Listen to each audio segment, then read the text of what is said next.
Sejam bem-vindos a mais uma palestra na Fraternal. Hoje recebendo a palestrante Fernanda Andrecta, com o tema O Cristo Consolador. Rádio e TV Fraternal sempre em sintonia com você.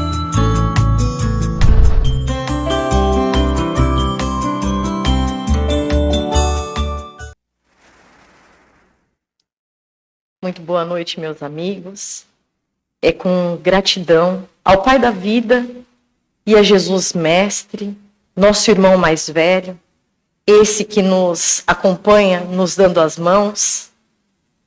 E gratidão também aos bons espíritos que nos assistem, que nós iniciamos hoje esse momento com essa reflexão do Evangelho de amor de Deus, que é trazido por Jesus e que nós refletimos à luz da doutrina espírita. Hoje, o nosso tema, o Cristo Consolador. Nós iniciamos trazendo uma lenda egípcia do peixe vermelho. Essa lenda, ela vai ilustrar muito bem tudo que nós vamos falar nessa noite. Ela conta sobre a história de um peixe que vivia numa espécie de aquário, em um tanque, junto dos seus irmãos peixes, porém, ali naquela situação, ele se via sem alimento e também desprezado pelos demais. Aqueles peixes que ali residiam haviam intitulado um dos seus, de Barbatana, como rei, que cuidava dos interesses de todos. E ali, então, aquele peixinho vermelho, ele era o único que mal conseguia se alimentar, porque todos os outros viviam na preguiça e na gula, e ele nem conseguia chegar perto da menor larva para poder fazer a sua alimentação. Se via numa situação onde não tinha com quem compartilhar nem conhecimentos, nem afeto e nem se alimentar. Precisou começar a verificar uma possibilidade de novos horizontes. Começou a estudar todo aquele local, cada ladrilho em torno daquele tanque, e percebeu que existia uma fresta diminuta, por onde a água muitas vezes entrava e em outras a água saía. E ele começou a pensar se de repente ali não era a oportunidade que ele tinha de verificar novos lugares, novos conhecimentos. Então, ele começa o seu estudo e a sua empreitada, para que possa ter novos rumos. Ele consegue, como já era alguém que tinha ali pouca alimentação, estava bem magro, ele conseguiu, com muito esforço, passar por aquela fresta. Ninguém deu falta dele, porque ninguém estava incomodado ou prestando atenção no que ele fazia ou deixava de fazer, porque cada um só observava aquilo que lhe era de direito, aquilo que egoisticamente era para si. Então nem perceberam o peixe ir embora. E quando ele passa por ali, perde algumas escamas, se machuca um pouco, mas o que ele vê depois daquela fresta não tem preço. Ele se depara com uma imensidão de água, se depara com novos amigos, com novos conhecimentos. Consegue observar o céu, consegue observar todas as belezas de um lago, de um rio, do mar e depois dos oceanos. Por ali, então, ele vai adquirindo todo aquele conhecimento que ele já imaginava que pudesse acontecer, fora daquele ambiente onde ele estava ali diminuto, e agora ganhando toda aquela vida. Nas trocas que ele tinha de conhecimento com os peixes do caminho, ele ficou sabendo de maravilhas que aos poucos ele foi descobrindo. E, inclusive, passou por momentos onde teve que aprender. Um momento desses de aprendizado foi na prática, quando ele perde a atenção porque fica maravilhado ao lado de uma baleia.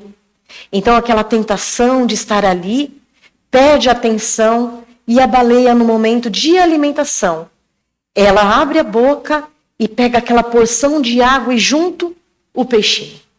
E ele se vê numa situação desesperadora, onde ele pede ao Pai de tudo, dos peixes e de tudo que há, para que possa salvá-lo daquele momento. E ele, então, naquela situação, percebe que a baleia começa a passar mal. E ela, então, coloca aquela porção de água para fora e junto dela o peixe. Consegue escapar daquela situação e fica muito mais atento com as questões que tiram as nossas atenções, no caso a do peixe, né? Que ele ficou ali deslumbrado, então ele ali aprendeu na prática que ele precisava prestar mais atenção nas coisas da vida. Ali então, conversando com muitos sábios, um deles lhe diz que estava perto a época da estiagem, da seca, e que muitos lugares onde tinha porções de água iam secar, mas que eles não deviam se preocupar com aquilo, porque lá onde eles estavam em mar aberto, nunca faltaria água. Mas ele então narra de onde ele veio e daquele pequeno tanque onde estavam aqueles irmãos dele que haviam ficado. E ali ele se desespera e já começa a pensar no retorno, para avisar aqueles amigos dos perigos que eles estão correndo. E ele passa por todas as provas, por todos os obstáculos, até que consegue novamente adentrar aquele tanque e traz a boa nova. Quando ele explica para os peixes tudo aquilo que ele tem aprendido, começa a virar motivo de gozação. Tanto que eles começam a ameaçá-lo e ele é levado até o rei. Quando chega no rei, o rei dá a palavra para que ele possa explicar tudo aquilo que ele quer. E ele diz das maravilhas e de todo o conhecimento e do perigo que eles estão correndo. E leva todos para mostrar por onde ele passou. E o rei diz: olha, meu filho, se isso de fato é verdade, porque nós nem sabemos se é verdade, se for verdade, nenhuma barbatana minha passa por essa fresta, por esse pequeno espaço. Vai embora daqui, para de inventar histórias. E ele é expulso de lá. Sem ter o que fazer, retorna a mar aberto com o coração partido. E depois de algum tempo ele percebe, através dos comentários, que de fato a estiagem havia chegado. A seca então tinha reduzido tudo aquilo, aquela porção de água onde ele vivia, a lodo, a lama e todos aqueles peixes que ali se encontravam haviam padecido. Meus irmãos, nós temos, através dessa história, que é o início, a introdução do livro Libertação, que André Luiz nos traz, as explicações através da fala, das informações, da preparação, dos esclarecimentos, tal qual o Consolador prometido. Afinal de contas, todos os livros das obras de André Luiz, do mundo espiritual, trazem um consolo das verdades contadas através desse bom espírito. E Jesus e o Espiritismo também nos falam de uma vida melhor, de algo maior, que vai além do que nós poderíamos conceber. Quem nos traz? Jesus. Esse que é o nosso guia, o nosso maior exemplo, tal qual os Espíritos nos trazem lá na questão 625 do Livro dos Espíritos. Vede Jesus, nosso maior exemplo, o nosso guia e modelo. Mas mais do que isso, Jesus esteve entre nós, não era um mero profeta, alguém que veio pregar o amor e que trouxe tudo aquilo que nós vimos. Ele vai muito além. Jesus é o governador planetário, é o Cristo, um espírito puro, que participou da organização desse planeta escola, desse planeta que por vezes é um presídio, que por vezes é um hospital. Depende da necessidade de cada um de nós. Jesus estava aqui, preparando tudo isso para nos receber com muito amor, para que pudéssemos, cada um de nós, nas passagens que tivéssemos aqui, nos melhorarmos, pouco a pouco. E aqui estamos, meus irmãos, conforme Jesus havia dito lá em João, quando, na passagem evangélica, ele promete o Consolador, prometido por ele, e aí ele diz para nós o seguinte: se me amais, guardai os meus mandamentos, e eu rogarei ao meu Pai, e ele vos enviará um outro Consolador, a fim de que fique eternamente convosco. Quando ele diz guardai os meus mandamentos, ele está querendo dizer para nós o amar a Deus sobre todas as coisas e amar ao próximo através de Jesus, não como nós amamos a nós mesmos, mas como Jesus nos amou. Então, a nossa incumbência, ela é muito maior, porque o nosso trabalho, a nossa tarefa, ela fica mais grandiosa. Vejam, meus irmãos, amar a Deus sobre todas as coisas e ao próximo como a ti mesmo, o nosso amor ainda tem limites, mas o de Jesus não. O de Jesus é muito maior, é mais amplo. Então ele vem nos convidar para essa tarefa. Amar como eu vos amei. E ele continua, o Espírito de verdade, que o mundo não pôde receber, porque não vê e absolutamente não conhece. Mas quanto a vós, porque aqui ele está falando antes de se despedir, porque ele já sabe de todas as coisas que vão acontecer, que ele vai ser julgado, vai ser crucificado. E quando ele está se despedindo, então ele vai dizer para os apóstolos e para todos aqueles que o seguem: mas quanto a vós, conhecê-lo-eis, porque ficará convosco e estará em vós. Porém o Consolador, que é o Santo Espírito, que meu Pai enviará em meu nome, vos ensinará todas as coisas e vos fará recordar tudo o que eu vos tenho dito. Então, ele não está dizendo mudar tudo aquilo que já tinha sido dito, mas, na verdade, dizer para nós que se não tivermos a oportunidade de esclarecer tudo aquilo que nós precisávamos, agora, com melhores condições, diria as mesmas coisas, mas comprovaria, através de várias formas, tudo aquilo e esclareceria tudo aquilo de uma outra maneira que nós compreenderíamos muito melhor. Então, vem aqui as afirmativas trazidas pelo codificador, por Kardec, e ele vai nos dizer lá no capítulo 6, no item 4. O Espiritismo realiza o que Jesus disse do Consolador prometido. Conhecimento das coisas, fazendo que o homem saiba de onde vem, para onde vai, por que é que está aqui na Terra. Atrai para os verdadeiros princípios da lei de Deus. E consola pela fé e pela esperança. Mais além, afirma também, no capítulo 1, no item 7, o Espiritismo, obra do Cristo, que preside conforme igualmente o anunciou, a regeneração que se opera e prepara o reino de Deus na terra. Essa preparação que se dá, meus irmãos, no coração de cada um de nós. Na Gênese também, outra afirmativa, através de Kardec. Reconhece-se que o Espiritismo realiza todas as promessas do Cristo a respeito do Consolador anunciado. Ora, como é o Espírito de verdade que preside ao grande movimento da regeneração, a promessa da sua vinda se acha, por essa forma, cumprida. Porque, de fato, é ele o verdadeiro Consolador. Por quê que ele é o verdadeiro Consolador? Vamos pensar nas nossas vidas, meus irmãos. Se partíssemos da filosofia materialista, onde tudo começa no berço e termina no túmulo, ainda assim, vejamos os questionamentos, porque muitos são os questionamentos.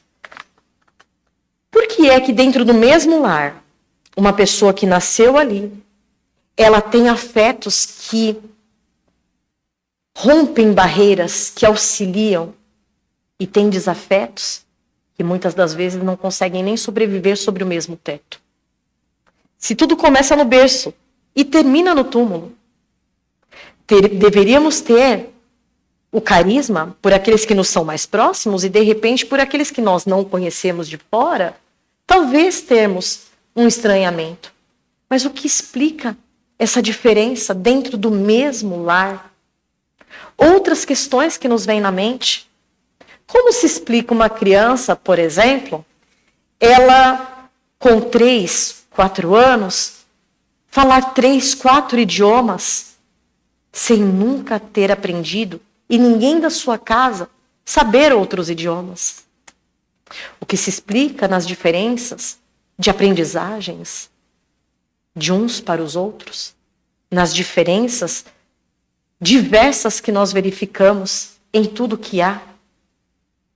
Se todos somos filhos do mesmo Pai, por quê? Ou para quê tudo isso? E o Espiritismo, então, meus irmãos, vem nos trazer, nos elucidar, nos abrir essa visão e detalhar, através dos bons espíritos, tudo o que há, descortinar tudo aquilo que nós já conseguimos compreender. Não tudo de uma vez, mas aos poucos. Porque o Evangelho é vivo. Cada vez que nós vamos ler um trecho, quando retornamos, temos uma nova explicação. Muito atual. Não cai em desuso, não fica obsoleto. Porque tem todas as explicações que nós necessitamos. E Kardec, então, vai nos trazer, através dos capítulos que iniciam antes de chegar no Consolador Prometido, a seguinte informação que vem do 1 até o capítulo 5. Esclarecendo capítulo a capítulo o porquê que eles estão colocados ali, até chegar no Consolador Prometido, no Cristo Consolador. Então, no capítulo 1 ele vai nos trazer a questão de que eu não vim destruir a lei, trazendo a aliança da ciência com o Espiritismo, que andam de mãos dadas desde o seu primórdio, quando nós tínhamos as manifestações como nos trazem os Espíritos.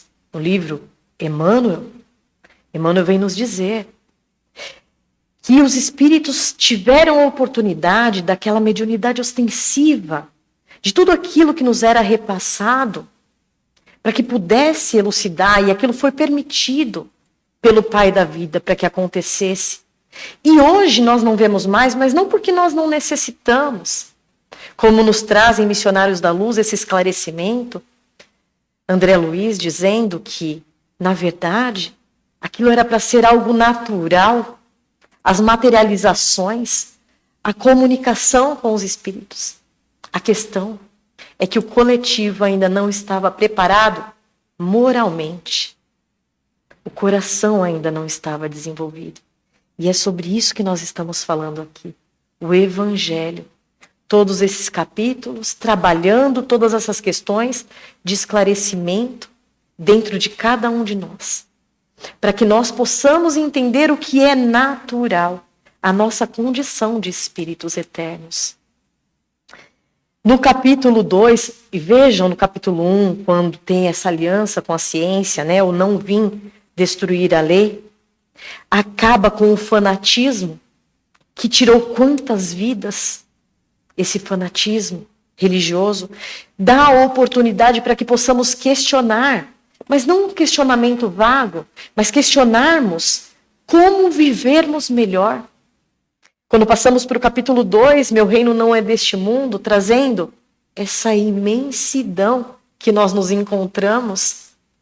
Quando nós percebemos que não somos os únicos privilegiados de estarmos aqui, no planeta Terra, que existem outras moradas na casa do Pai, e os próprios Espíritos vêm nos trazer as informações, dada a informação que nós temos pela realeza terrestre, que ela nos diz, é uma rainha que viveu aqui entre nós, e que vai explicar que o tapete vermelho que conduz ela até o seu trono, nem de longe vai levá-la ao reino dos céus.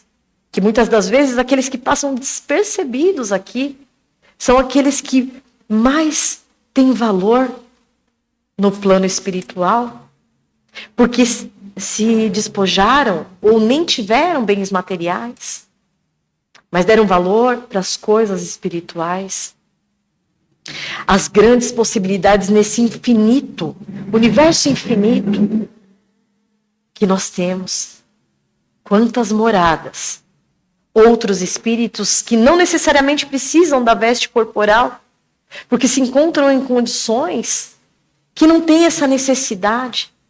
Essas são as explicações que eles nos dão, os bons espíritos, através de Kardec. No capítulo 3, então, fazendo essa elucidação sobre as muitas moradas. Então já passamos por não vim destruir a lei, meu reino não é deste mundo, através do ponto de vista.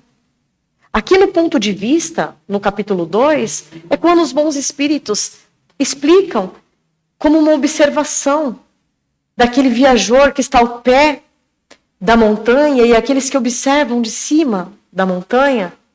Quem observa de cima costuma ter uma visão mais ampla de tudo. Consegue ver cada curva, cada obstáculo, cada perigo. E nós que estamos ali, no pé da montanha, conseguimos ver alguns metros à frente.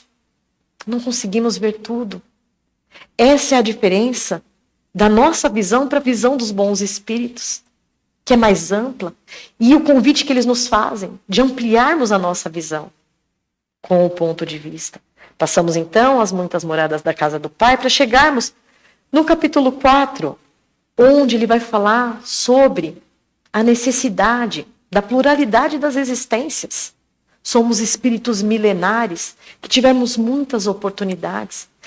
Esse período que estamos aqui, ele é tão curto. Não temos como colocar tudo em ordem num único momento. Precisamos de outras oportunidades. E quantas nós já tivemos para chegarmos aqui no momento em que nós nos encontramos?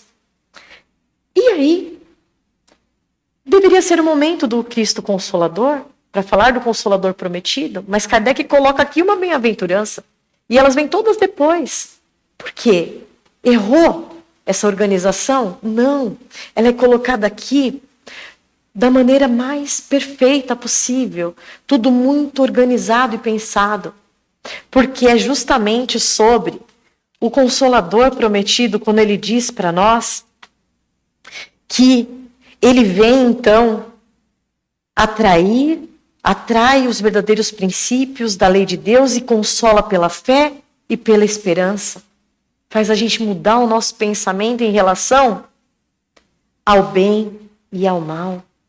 O bem sofrer e o mal sofrer vai nos dizer da capacidade que nós temos de passarmos pelos obstáculos e vai nos afirmar que nunca estamos sozinhos. E mais do que isso, tudo tem data de validade para então aí adentrar ao Consolador prometido e elucidar tudo que nós precisamos, como nós vemos através das informações que os espíritos nos trazem, por toda a literatura que nós temos e mais do que isso, pelas comprovações que desde o começo da base do espiritismo até hoje nós temos, através de várias fontes.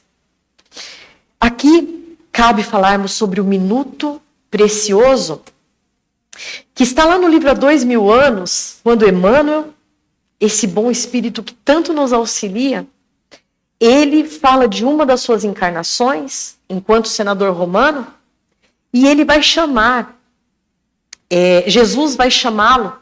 Ele tem um momento ali com Jesus, porque ele, como senador romano, não tem contato com as pessoas simples.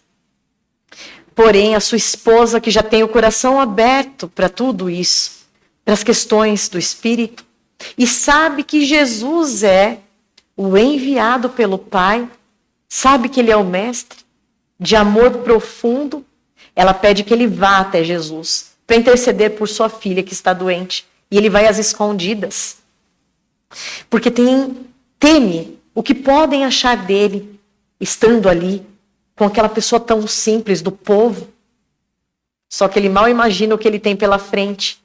Quando ele vai se aproximando de Jesus, se vê de joelhos, chorando copiosamente, sem entender o porquê.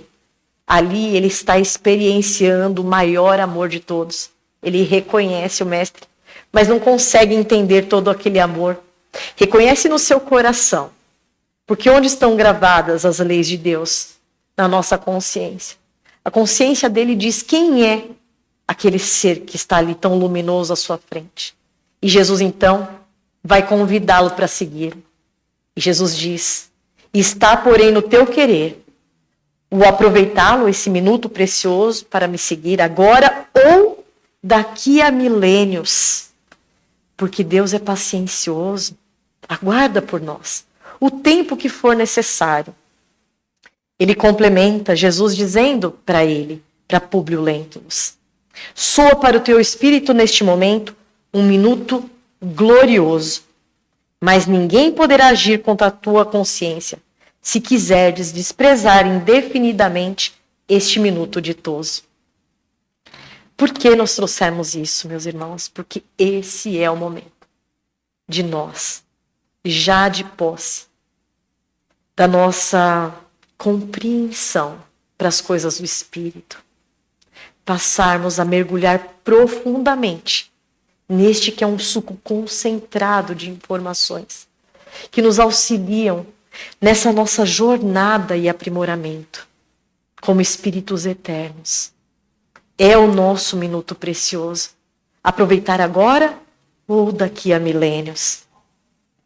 Nós já partimos praticamente para o nosso encerramento, mas vamos nos utilizar de uma história que está no livro Feliz, do nosso querido José Carlos de Luca. No capítulo 26, ele fala sobre o encontro e a sua pérola. É um conto egípcio também, que vai dizer sobre um príncipe que quer tomar ali o reinado do seu pai, mas não por mal, é porque ele vê que o seu pai já trabalhou, um rei muito bom, já trabalhou tanto. Então ele quer que o seu pai possa descansar e ele então assumir. Só que o rei diz que ele tem uma missão a cumprir. Que antes de receber ali a coroa, que ele vá em busca de uma pérola que está do lado de uma fera do mar, uma serpente, e que ele resgate essa pérola. Quando ele trouxer a pérola, então, ele será coroado.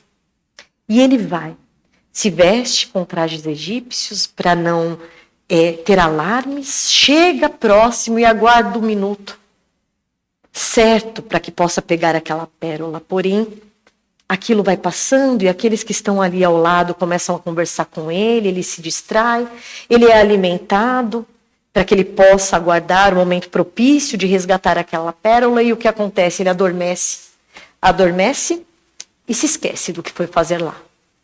O rei, muito preocupado com a sua demora, manda uma carta encantada em formato de pássaro para que possa despertar o príncipe. E ele, então, quando vai se aproximando do príncipe com aquelas asas e aquela voz, desperta. E ele lembra quem ele é. Ele vai lá, resgata a pérola e percebe que, na verdade, a grande preciosidade, o grande tesouro é a sua essência bondosa, a sua família, o seu pai e tudo que ele já tem no seu coração. E não aquela pérola, aquele objeto. A grande preciosidade é o que ele já tem dentro do seu coração. Muitas vezes, meus irmãos, nós também esquecemos a nossa principal missão e dormimos à maneira do príncipe. Nós temos aqui, enquanto encarnados, um grande temor, e é o temor da partida. Os bons espíritos vêm nos dizer que o maior perigo não é quando nos despojamos das vestes carnais, mas quando, enquanto estamos aqui na matéria, não aproveitamos tudo que nós poderíamos aproveitar. Quando nós dormimos e ficamos inconscientes. Meus irmãos, a nossa maior missão, partirmos para o alvo, Jesus, amor, amar, perdoar, vencer o egoísmo, que é a raiz de todo o mal, seguirmos e trilharmos o homem de bem, porque somente a bondade e a verdade nunca vão desaparecer. O nosso alto amor, amor aos nossos próximos, amor a Deus. Sermos como o cedro do Líbano, aquela árvore frondosa que começa a crescer pela raiz. Primeiro começa a desenvolver aquela raiz, que são as nossas raízes com Deus, com o Pai da vida. Porque o nosso DNA, ele é um DNA extraordinário. Nós temos o gene de Deus. Nosso gene é de bondade. É isso que nós temos que externar. E é por isso que Ele espera que nós possamos não demorar muito tempo, que possamos abraçar da melhor forma possível. Porque temos corações que nos aguardam. Ninguém que ama vai embora e deixa o outro passando apuro. Muitos que nos amam torcem para que consigamos, o quanto antes, conseguirmos nos aprimorar para alcançá-los. Já nos despedindo aqui, meus irmãos, é muito importante que percebamos que Deus, Jesus, tem conosco o compromisso da educação. Eles querem que nós consigamos, pelos nossos próprios méritos, conquistar tudo aquilo que nós merecemos, porque nós estamos todos fadados a uma certeza, a felicidade.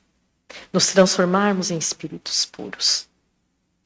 Só que nesse processo de educação, o Consolador, o Mestre, não é aquele que só afaga a nossa cabeça, consola passando a mão na nossa cabeça.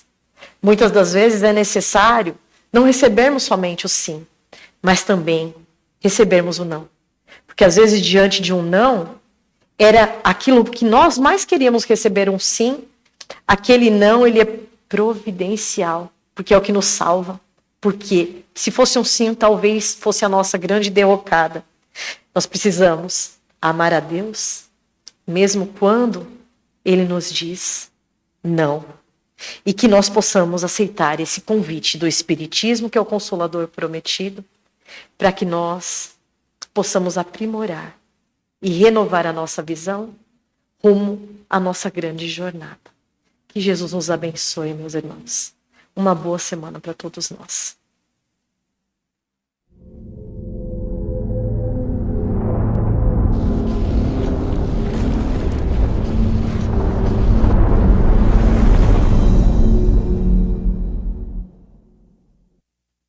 Acabamos de apresentar mais um programa Palestra na Fraternal. Sempre uma palestra diferente com temas ligados à doutrina espírita. Assista pelo YouTube, pela TV Fraternal e também no Facebook. Ouça pelo aplicativo da Rádio Fraternal e pelo site fraternal.net.br. Rádio e TV Fraternal, sempre em sintonia com você.